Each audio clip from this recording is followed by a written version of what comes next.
Assalamualaikum warahmatullahi wabarakatuh. Oke, udah lama nggak post video, akhirnya post video lagi.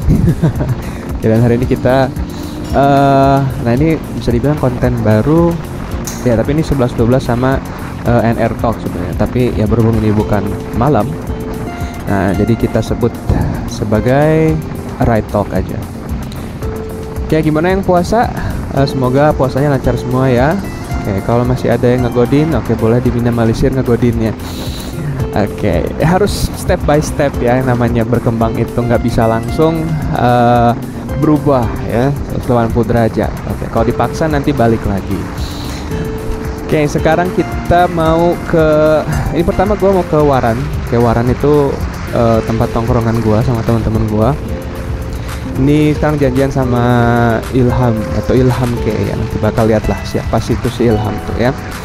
Ini hari ini ada rencana buat bukber sebenarnya, ada bukber tapi bukan di Waran itu sih ya, soalnya tutup si Waran itu. Nah nanti ketemu Ilham, terus ada Miguel juga kayak ceritanya sih mau nyoride ya, kayak sebelum bukber di tempat temen nanti. Nah, sekarang kita lanjut bahasan yang kemarin ya, pas di Night Ride Talk. Nah, kita masih ngebahas motoran lah sebenarnya ya. Nah, biar makin kenal juga, mungkin teman-teman yang mau sharing juga sama pengalaman motornya boleh leave comment ya. Nah, kemarin kan udah ngebahas sejarah kenapa gua akhirnya ngambil motor dan akhirnya memutuskan untuk pakai motor. Nah sekarang sih ya, sekarang udah berapa tahun berarti ya, 2018 itu udah 4 tahun ya, nggak kerasa. Nah pertama, waktu itu kan gue bilang experience pertama itu ya pasti ini ya, kayak wah motoran tuh ya emang ngeri, tapi ya satu sisi juga apa ya, memacu, ya bukan macu adrenalin sih gitu, cuman kayak enak aja gitu kan ya, bisa selap-selip ya. Kalau pakai mobil kan ya we have to follow the traffic gitu, jadi kalau macet ya udah diem. Kalau motor kan masih bisa selap-selip ya. Nah kayak seiring berjalannya waktu itu juga ya, sebutlah sekarang gitu ya, soalnya kalau ngebahas masa lalu gitu ya, ini bukan masalah cinta tapi ya. Nah itu lumayan panjang. Nah sekarang kita bahas nah ini motor yang gua pakai sekarang juga nih.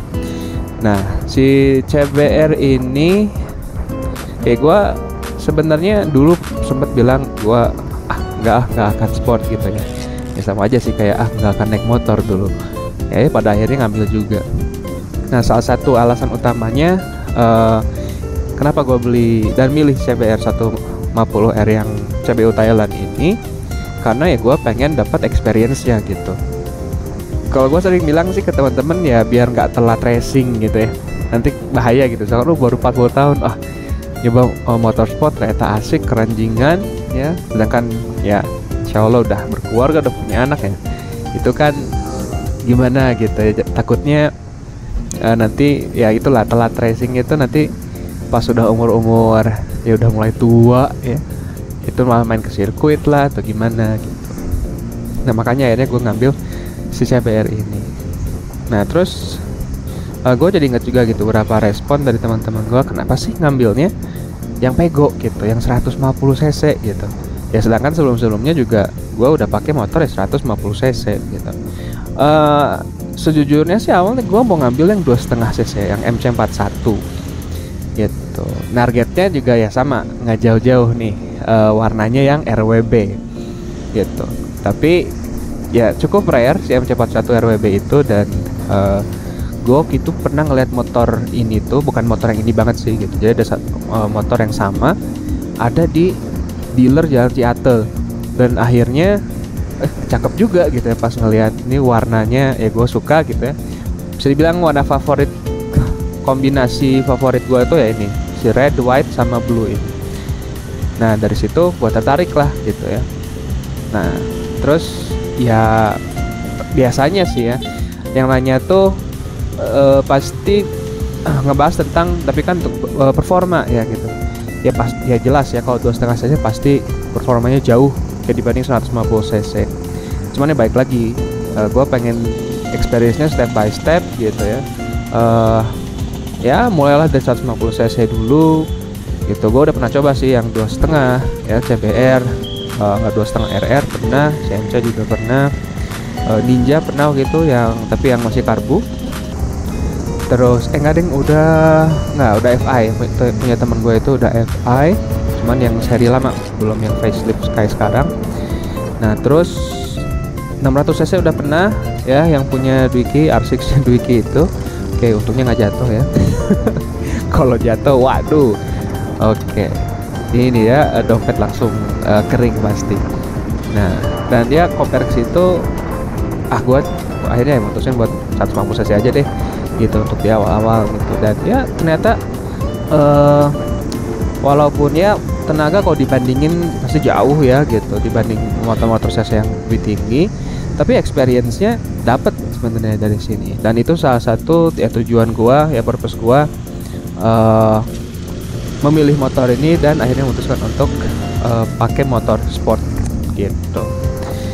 Nah ini kita udah mau nyampe Waran, sebentar lagi kita ketemu Ilham ya, si Ilham K ini dia pakai CBR juga yang 150 juga ya. Oke, nanti kita lanjut lagi setelah ini.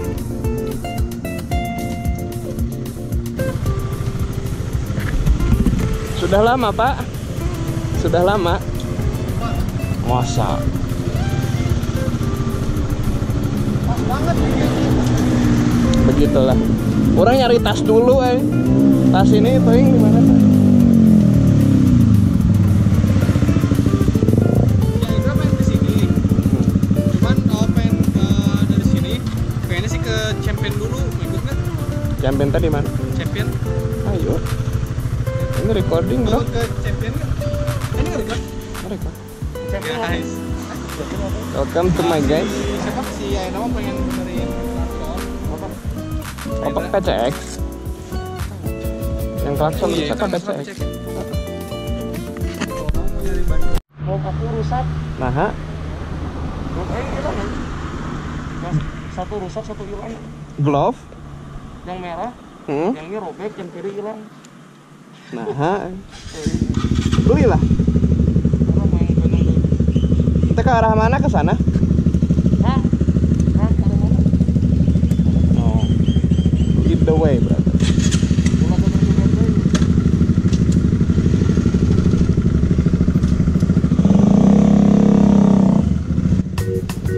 Nah, kita baru aja kumpul ya. Nah, itu di depan itu yang pakai CBR hitam itu Ilham. Nah, kita juga ada Miguel ya yang pakai CBR. Oh iya, ini CBR Pego semua ya. CBR 150 semua. Oke, tapi si Miguel dia pakai yang K45 ya, K45A. Oke, yang seri sebelum yang K45G ya, facelift.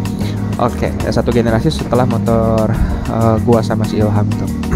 Nah, oke, kita lanjut lagi.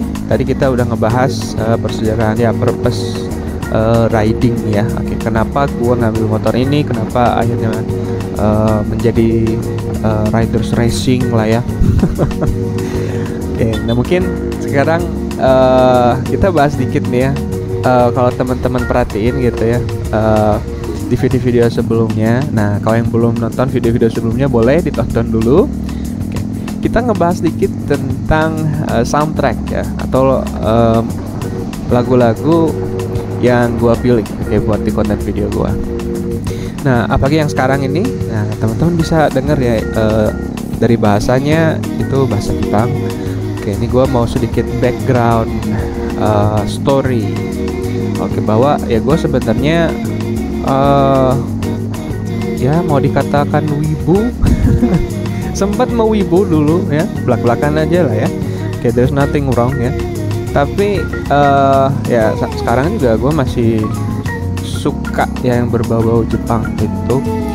Walaupun ya gue udah hampir nggak pernah nonton anime, terus denger lagu Jepang juga jarang. Bahkan denger lagu sebenarnya jarang gue. Gitu ya, di momen-momen tertentu aja biasanya dengar lagu Jepang itu gitu. Biasanya sih lebih ke lagu umum ya, kayak jazz gitu ya, kadang rock, bahkan metal sekalipun. Nah, jadi sebenarnya alasan utama kenapa gue milih-milihnya lagu ini juga lagu spesifik nih, bukan hanya sekedar lagu Jepang yang J-pop gitu ya. Nah, tapi ini juga sebenarnya soundtrack dari bukan soundtrack ya, jadi rearrangement atau lagu yang di aransemen ulang dari sebuah game. Oke, nama gamenya itu Touhou. Oke, Touhou itu game apa namanya ya? Shooter ya. Oke, tapi bukan shooter yang kayak Valorant atau Overwatch ya. Itu kan first person shooter. Oke. Touhou ini lebih ke, aduh lupa nama istilahnya apa itu ya. Oke, nanti apa namanya bisa dilihat di sini aja. Nah, itu namanya ya. Oke, nah itu tuh game shooter yang berdiri dari tahun 90-an, kalau udah 90-an, dan game ini tuh bisa dibilang bukan game yang jadi konsumsi umum ya. Oke. Nah, kenapa dia bukan konsumsi umum? Ya, karena emang di Jepangnya sendiri, kayak dia tuh ini apa namanya, dalam market yang disebut doujin market gitu. Nah, mungkin ada beberapa yang pernah dengar apa sih doujin ya. Oke, tapi kalau di bahasa kita tuh doujin tuh lebih ke kayak indie lah ya. Nah, jadi si kreator ini namanya Zun, kayak atau Jun Maeda nama aslinya. Itu bikin game ini, terus soundtracknya itu, nah for some reason gitu ya, banyak circle atau grup-grup indie di sana yang akhirnya nge-aransemen ulang. Nah, dan menariknya apa namanya, si Jun ini atau Zun ini dia memperbolehkan orang lain untuk mengaransemen ulang dan menjualnya. Bahkan dapat profit, dapat duit ya. Dari situ tuh boleh gitu. Nah, bahkan si Zun ini tuh dia mengharamkan ya, mengharamkan untuk mengcopyright. Jadi ownernya sendiri itu nggak copyright karya-karya dia. Jadi ya open for all lah. Siapapun yang mau bikin lagu pakai berdasarkan lagu-lagu dia ya silakan gitu, ya. Nah, makanya gue juga pakai lagu-lagu dari arrangement dari Touhou ini karena ya tidak ada copyright. Otomatis yang ada copyright infringement ya. Nah, dan gak kerasa kita udah mau sampai, dan wah, untuk bahasan episode pertama Right Talk kita sampai situ dulu. Ya, gue masih banyak sih pengen ngobrolin ini ya.